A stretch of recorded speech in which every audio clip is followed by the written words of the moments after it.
Hello दोस्तों, कैसे हैं आप सभी लोग। उम्मीद करते हैं अच्छे होंगे। तो चलिए हम लोग कर रहे थे फिजिक्स का क्वेश्चन आंसर, जिसमें चैप्टर 6 तक हम लोग कर चुके हैं। आज हम लोग करेंगे चैप्टर 7। चैप्टर का नाम है circular and rotational motion. Circular and rotational motion chapter का नाम है। इसमें टोटल प्रश्नों की संख्या 54 है दोस्तों।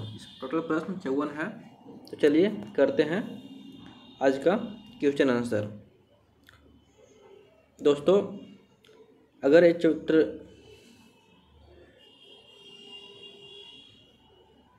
चलिए दोस्तों करते हैं क्वेश्चन आंसर। आइए दोस्तों, आज का क्वेश्चन नंबर पहला।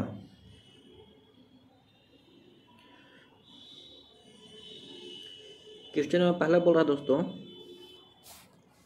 आर त्रिज्या वाली वृत्तीय कक्षा में एक समान चाल v से गतिमान m द्रव्यमान के वस्तु पर लगने वाले अभिकेंद्र बल का मान बराबर होता है। ये किसके बराबर होता है दोस्तों, बताइए आप लोग। ये होता है बराबर mv²/r के। ऑप्शन सी राइट आंसर हो जाएगा।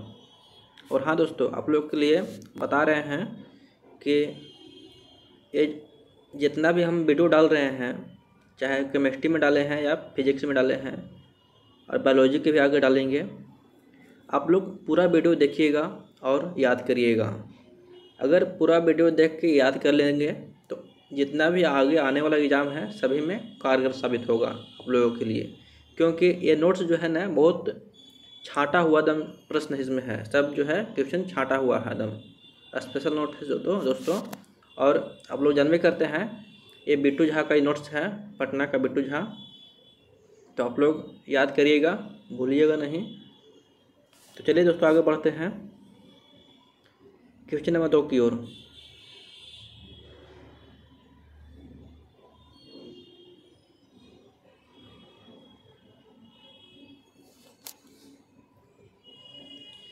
आइए दोस्तों क्वेश्चन नंबर 2।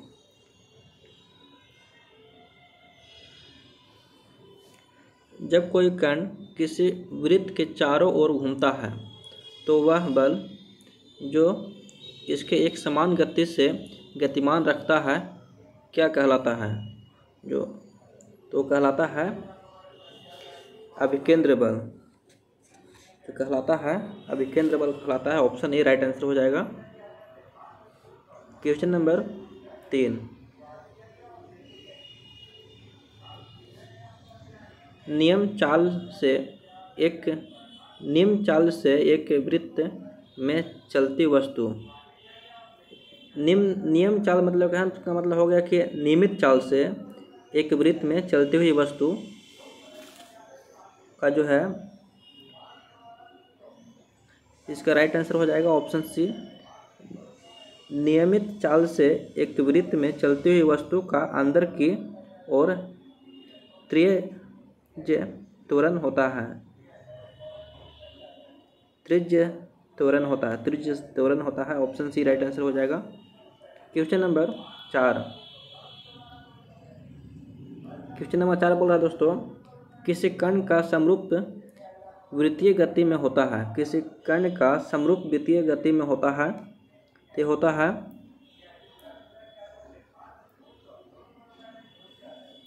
परिवर्तनशील वेग, परिवर्तनशील त्वरण। Option B right answer. परिवर्तनशील वेग, परिवर्तनशील त्वरण होता है। किसी कण का समरूप वृत्तीय गति में जो होता है तो उसमें होता है परिवर्तनशील वेग और परिवर्तनशील त्वरण होता है। ऑप्शन बी राइट आंसर हो जाएगा। Question number 5।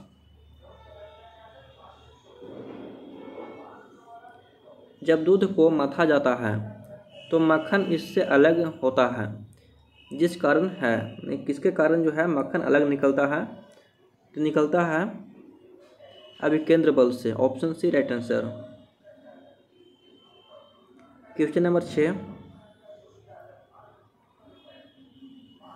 एक साइकिल सवार एक मोड़ पर घूमते समय अंदर की ओर झुक जाता है क्योंकि उसे अधिक अभिकेंद्र बल मिलता है। ऑप्शन सी राइट आंसर हो जाएगा। क्वेश्चन नंबर 7 दोस्तों, मोड़ के निकट सड़क को ढाल बनाया जाता है जिससे कि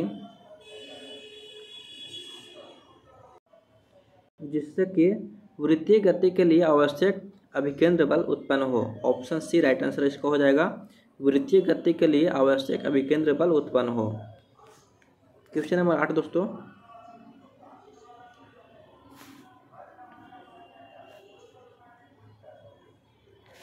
क्वेश्चन नंबर 8 में बोल रहा है दोस्तों कि एक साइकिल सवार भी चाल से चलता हुआ मोड़ पर जिसकी त्रिज्या r है मुड़ता है, ऊर्ध्वाधर से उसके झुकाव का कोण थीटा के लिए सूत्र होगा। इसके लिए सूत्र हो जाता है tan थीटा बराबर v²/rg। Option A right answer हो जाएगा।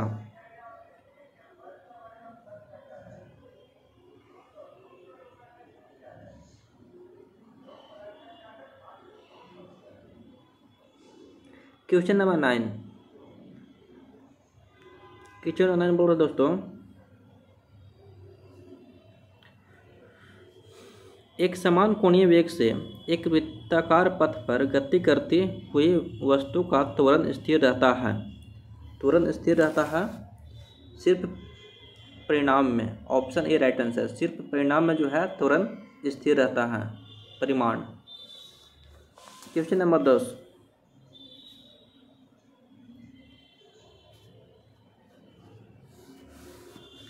एक मोटर गाड़ी जिसका द्रव्यमान 500 kg है एक मोड़ पर घूमती है। मोड़ की त्रिज्या 60 मीटर है। यदि घर्षण गुणांक 0.75 है तो महत्तम चाल कितना होगा जिससे मोटर गाड़ी को मोड़ा जा सकता है। जी बराबर लेना है 9.8 मीटर प्रति सेकंड स्क्वायर। तो आप लोग बनाइए दोस्तों, ये न्यूमेरिकल है, बन जाएगा। इसका आंसर हो जाता है 21 मीटर प्रति second. Option B right answer हो जाएगा, 21 मीटर प्रति सेकंड। क्वेश्चन नंबर 11, 10 मीटर त्रिज्या वाले वृत्ताकार पथ पर नियत वेग से घूमती हुई वस्तु पर 1 न्यूटन का बल लग रहा है। वस्तु की गतिज ऊर्जा निकालें। इसका गतिज ऊर्जा हो जाएगा 11 नंबर का 5 joule. Option B right answer हो जाएगा दोस्तों।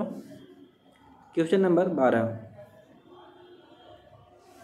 बल और समय का जब तक बल कार्य करता है, बल और समय का जब तक बल कार्य करता है गुणनफल कहा जाता है। गुणनफल कहा जाता है आवेग का। Option C. क्वेश्चन नंबर 13, एक जेट इंजन कार्य करता है। एक जेट इंजन कार्य करता है, ये कार्य करता है दोस्तों रैखिक संवेग संरक्षण के सिद्धांत पर। ऑप्शन सी राइट आंसर हो जाएगा, रैखिक संवेग संरक्षण के सिद्धांत पर कार्य करता है जेट इंजन। क्वेश्चन नंबर 14,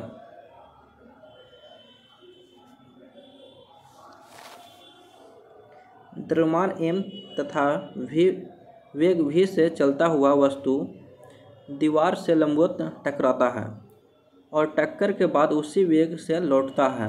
दीवार को दिया गया संवेग है, दीवार को दिया गया संवेग हो जाएगा इसका 2mv। Option B right answer. दोस्तों यहाँ पे सुधार लीजिएगा, यहाँ पे ZMV लिखा हुआ है, ZMV की जगह पर आप लोग कर लीजिएगा 2mv।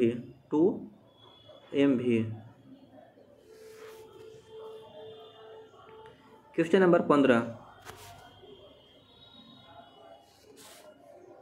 1 ग्राम और 4 ग्राम वाले 2 गतिमान पिंडों की गतिज ऊर्जा समान है। उनके रैखिक संवेग का अनुपात है।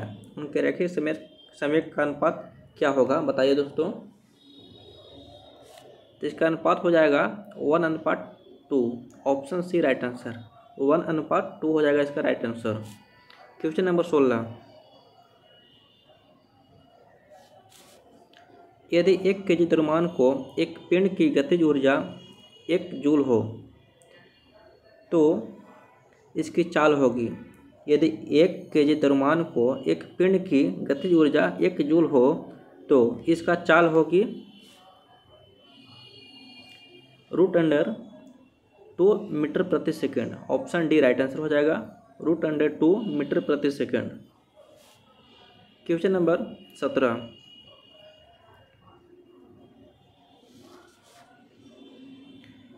पूर्णतः प्रत्यास्थ टक्कर में क्या होता है दोस्तों? पूर्णतः जब प्रत्यास्थ टक्कर होता है तो संवेग एवं गतिज ऊर्जा दोनों संरक्षित रहते हैं। Option B right answer. जब पूर्णतः प्रत्यास्थ टक्कर होता है तो संवेग एवं गतिज ऊर्जा दोनों संरक्षित रहते हैं। क्वेश्चन नंबर 18, समान ताप पर दो बॉल टकराते हैं। समान ताप पर दो बॉल टकराते हैं, संरक्षित भौतिक राशि है।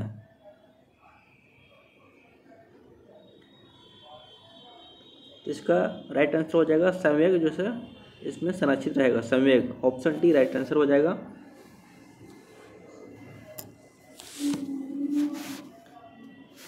क्वेश्चन नंबर 19, यदि पृथ्वी के ध्रुवों की बर्फ पिघलकर भूमध्य क्षेत्र में आ जाए तो दिन रात की अवधि। दोस्तों, यदि पृथ्वी के ध्रुवों की बर्फ पिघलकर भूमध्य क्षेत्र में आ जाए तो दिन रात की अवधि क्या होगी? तो इसका दिन रात की अवधि जो है बढ़ जाएगी। ऑप्शन बी राइट आंसर हो जाएगा, दिन और रात की अवधि जो है बढ़ जाएगी। क्वेश्चन नंबर 20, जब किसी निकाय में क्रियाशील बल आघूर्ण शून्य हो तो निम्नलिखित में से कौन सा अचर होगा? एक कोणीय संवेग जो है अचर रहेगा। Option B right answer. Question number 21,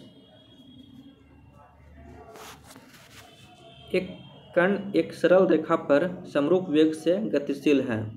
उस सरल रेखा पर एक बिंदु के परित कण का कोणीय संवेग होगा। कण का कोणीय संवेग हो जाएगा 0। ऑप्शन ए 0 हो जाएगा। एक कण एक सरल रेखा पर समरूप वेग से गतिशील है। उस सरल रेखा पर एक बिंदु के परित कण का कोणीय संवेग जो है 0 हो जाएगा। Option A right answer. Question number 22, 1 metre त्रिज्या का एक पहिया प्रति मीटर 30 चक्कर लगाता है। पहिए के कोणीय चाल है। पहिए के कोणीय चाल क्या हो जाएगा दोस्तों? इसका कोणीय चाल हो जाएगा पाई रेडियस प्रति सेकेंड। पाई रेडियस प्रति सेकेंड इसका ऑप्शन ए राइट आंसर हो जाएगा। इसका चाल पाई रेडियस प्रति सेकेंड। क्वेश्चन नंबर 23 बोल रहा है दोस्तों, यदि घूमते हुए टेबल पर एक मनुष्य अपना हाथ फैलाकर चक्रानी गति कर रही हो तो जब वह अपने हाथ को घुमाएगा तो उसकी चक्रानी दर क्या रहेगी? चक्रानी दर जो है क्या रहेगी? तो बढ़ जाएगी। ऑप्शन बी राइट आंसर हो जाएगा, बढ़ जाएगी। क्वेश्चन नंबर 24, कोणीय संवेग का एसआई मात्रक। कोणीय संवेग का एसआई मात्रक होता है दोस्तों केजी मीटर प्रति second. Option C right answer. KG metre प्रति सेकेंड जो है कोणीय संवेग का एसआई मात्रक होता है।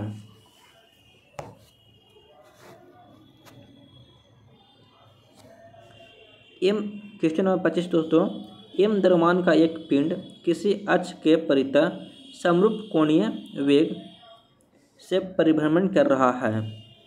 उस अक्ष के परित पिंड का जो है पिंड का जड़त्व आघूर्ण I है। उस पिंड का कोणीय संवेग होगा।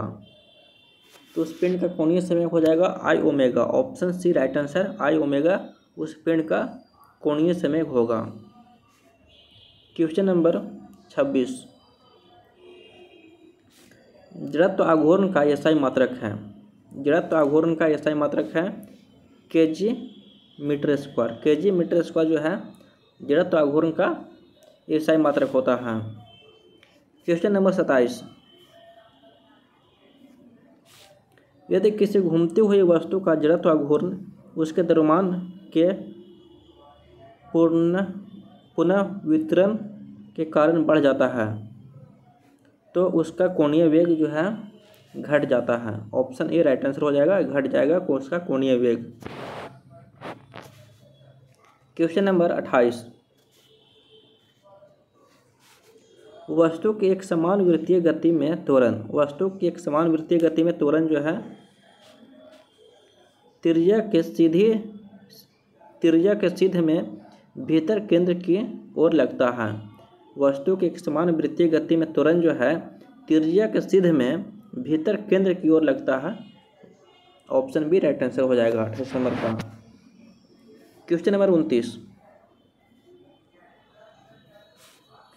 वृत्ताकार पथ पर गतिमान यंत्र में एक यात्री वृत्ताकार पथ पर गतिमान यंत्र में एक यात्री जो है अभिकेंद्र बल का अनुभव करेगा। ऑप्शन बी ए राइट आंसर हो जाएगा दोस्तों, अभिकेंद्र बल का अनुभव करेगा। क्वेश्चन नंबर 30, दोस्तों आप लोग भी पीछे से हमें आंसर बताने से पहले आप लोग आंसर मन में सोचिएगा, तभी आप लोग को याद होगा, क्योंकि हम पहले क्वेश्चन पढ़ रहे हैं तो उतना देरी में आप लोग आंसर सोच के रखिए दिमाग में, तो उससे अच्छा रहेगा, याद होगा और पता चलेगा कि हाँ हम गलती आंसर दे रहे थे कि सही दे रहे थे। चलिए दोस्तों आगे बढ़ते हैं क्वेश्चन नंबर 30 की ओर। क्वेश्चन नंबर 30 बोल रहा है वेग और त्वरण की दिशा एक दूसरे के लंबवत होता है। वेग और त्वरण की दिशा दूसरे के लंबवत होता है तब जो है वृत्तीय गति में होता है। ऑप्शन सी राइट आंसर, वृत्तीय गति में होता है। वेग और त्वरण की दिशा एक दूसरे के लंबवत होती है तो ये केवल जो है वृत्तीय गति में होता है। Option C right answer. Question number 31, वृत्तीय गति करते हुए पिंड की चाल और पथ की त्रिज्या दोनों को दोगुना कर देने पर अभिकेंद्र बल जो है दोगुना हो जाएगा और अभिकेंद्र बल जो है दोगुना हो जाएगा। ऑप्शन ए हो जाएगा राइट आंसर। क्वेश्चन नंबर 32, पृथ्वी सूर्य के चारों ओर तथा चंद्रमा पृथ्वी के चारों ओर घूमता है। पृथ्वी सूर्य के चारों ओर तथा चंद्रमा पृथ्वी के चारों ओर घूमता है। ये किसके कारण घूमता है? ये घूमता है अभिकेंद्र बल के कारण। Option B right answer. Question number 33, एक क्षैतिज वृत्त में स्थिर चाल से घूमती हुई वस्तु के लिए नियत रहता है। एक क्षैतिज वृत्त में स्थिर चाल से घूमती हुई वस्तु के लिए नियत रहता है तो उसमें नियत रहता है गतिज ऊर्जा। Option D right answer. Question number 34, जब वस्तु वृत्ताकार मार्ग पर एक समान कोणीय वेग से गतिमान है तब कोणीय त्वरण का मान होगा। तो कोणीय त्वरण का मान हो जाएगा 0। यहाँ पे 0 है दोस्तों, 0। कोणीय त्वरण का मान 0 हो जाएगा। Option C right answer. Question number 35,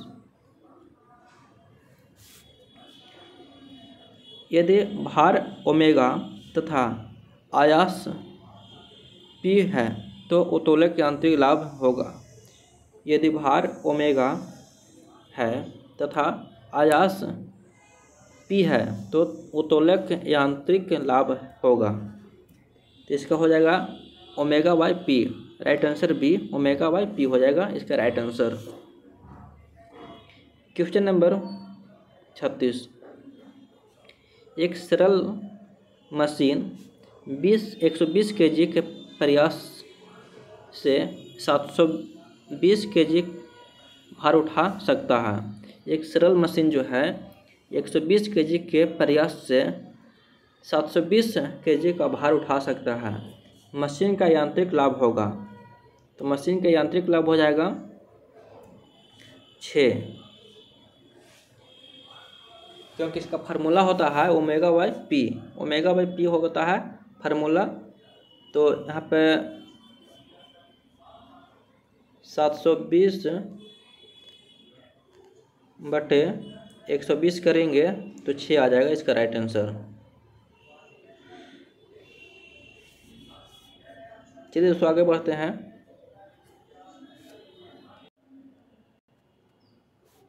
question number 37 प्रथम श्रेणी के उत्तोलक का उदाहरण है। प्रथम श्रेणी के उत्तोलक का उदाहरण है तो इसमें कैंची जो है प्रथम श्रेणी के उत्तोलक का उदाहरण है। Option B right answer. Question number 38 effort क्या है। एफर्ट जो है क्या है, तो एफर्ट जो है वह बल जो उत्तोलक पर लगाया जाता है, वह बल जो उत्तोलक पर लगाया जाता है उसे एफर्ट कहते हैं। Option B right answer. Question number 39 किस स्थिर अक्ष के परितः परिक्रमा कर रही वस्तु में होता है। किसी स्थिर अक्ष के परितः परिक्रमा कर रही वस्तु में क्या होगा, तो उसमें जो है वृत्तीय गति भी होगा और रैखिक गति भी होगा, दोनों होगा।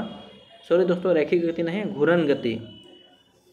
रैखिक गति नहीं होगा, घूर्णन गति होगा और वृत्तीय गति होगा। ऑप्शन ए और सी यानी कि राइट आंसर हो जाएगा ऑप्शन डी,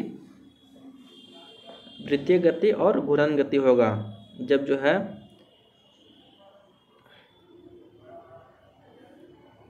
चलिए तो आगे बढ़ते हैं। क्वेश्चन नंबर 40 क्वेश्चन नंबर 40 बोल रहा है दोस्तों, घड़ी के सेकंड की सुई की कोणीय चाल होगी। घड़ी की सेकंड की सुई की कोणीय चाल होगी, तो इसका कोणीय चाल होगा π/30। π/30 इसका कोणीय चाल हो जाएगा। Option B right answer. Question number 41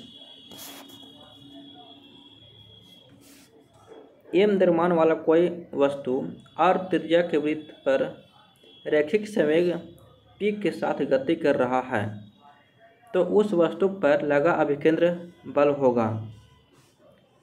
तो उस वस्तु पर लगा अभिकेंद्र बल हो जाएगा p²/mr। Option B right answer हो जाएगा p²/mr। क्वेश्चन नंबर 42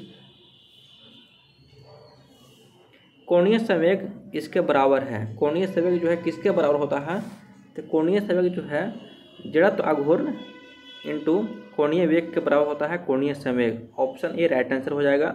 कोणीय संवेग जो है जड़त्व आघूर्ण इंटू कोणीय वेग को कोणीय संवेग कहते हैं। क्वेश्चन नंबर 43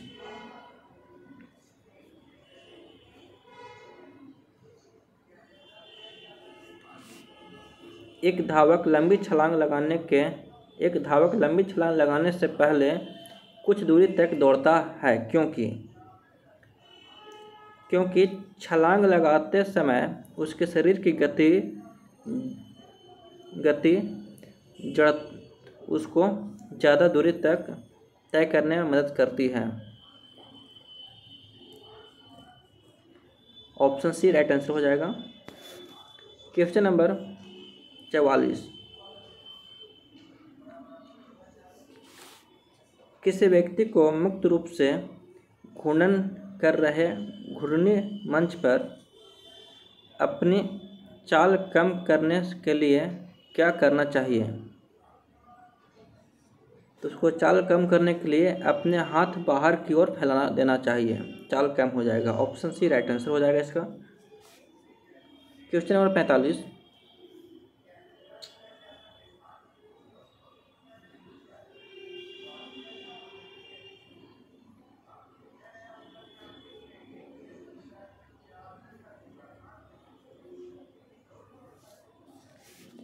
क्वेश्चन नंबर 45 है दोस्तों, डोरी से बंधे हुए एक पत्थर को तेजी से वृत्त में घुमाया जाता है, तो घूमते समय अचानक डोरी टूट जाता है तो पत्थर जो है पत्थर स्पर्श रैखिक उड़ जाता है। पत्थर जो है स्पर्श रैखिक से उड़ जाता है। ऑप्शन ए राइट आंसर इसका हो जाएगा। क्वेश्चन नंबर 46 एक भू उपग्रह अपने कक्ष में निरंतर गति करता है। यह एक भू उपग्रह अपने कक्ष में निरंतर गति करता है। यह अपकेंद्र बल के प्रभाव से होता है, जो प्राप्त होता है पृथ्वी द्वारा उपग्रह पर लगने वाले गुरुत्वाकर्षण से। ऑप्शन बी राइट आंसर हो जाएगा।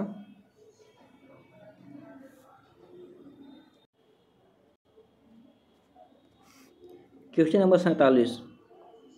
एक भू स्थित उपग्रह अपनी कक्षा में नियंत्रण गति करता है, वह अभिकेंद्र बल के प्रभाव से होता है, तो प्राप्त होता है। तो ये तो सेम क्वेश्चन हो जाएगा दोस्तों। आप लोग इससे पीछे भी यही क्वेश्चन देखे थे और अगला क्वेश्चन भी यही है, दोनों सेम क्वेश्चन है दोस्तों। इसका भी राइट आंसर हो जाएगा ऑप्शन बी, पृथ्वी द्वारा उपग्रह पर लगाने वाले गुरुत्वाकर्षण से होता है। क्वेश्चन नंबर 48 दोस्तों।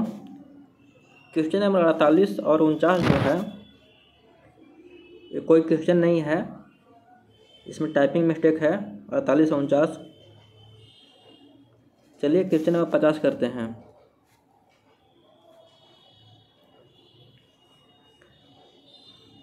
वॉशिंग मशीन कार्य सिद्धांत है। वॉशिंग मशीन का जो है कार्य सिद्धांत है, तो वॉशिंग मशीन का कार्य सिद्धांत जो है अपकेंद्रन बल पर कार्य करता है। अपकेंद्रन, option C right answer. Question number 51। जब पानी की बाल्टी काफ़ी तेज़ी से ऊर्ध्वाधर वृत्त में घुमाई जाती है, तब पानी बाल्टी से उसकी उच्चतम स्थिति से भी नहीं गिरता, क्योंकि अपकेंद्र बल पानी के वजन से अधिक होता है। ऑप्शन ए राइट आंसर हो जाएगा। अपकेंद्र बल पानी के वजन से अधिक होता है, इसलिए पानी ऊपर जाते हुए भी नहीं गिरता है। Question number 51।